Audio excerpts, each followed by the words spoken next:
Remember, banning notes as a means to widen India's tax base was not part of the Prime Minister's original pitch.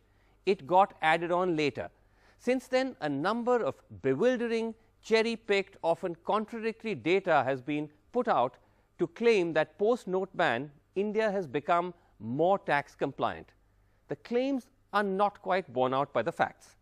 So, one of the claims was that in the quarter from April to August 2017, there was an increase of 25% tax returns compared to the same period last year. But if we see previous years, taking the entire year, tax returns have grown at an equal or even higher pace.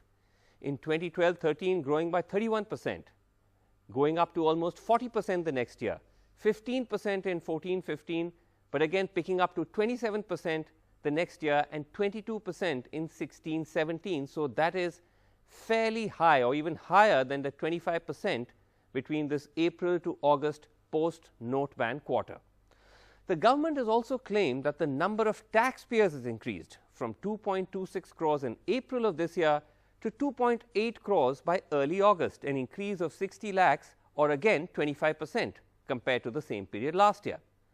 But again, when you see the data for the same period over previous years, 25% is not so significant.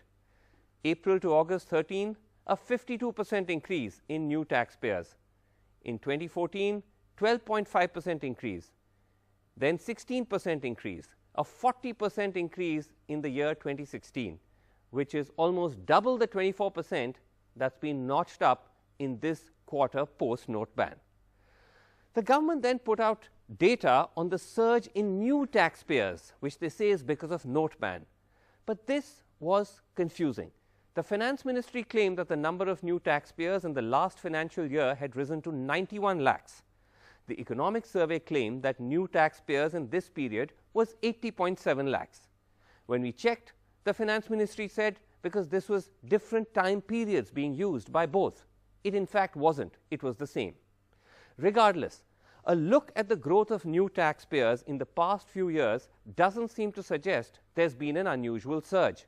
In 14-15, India added 76 lakh new taxpayers.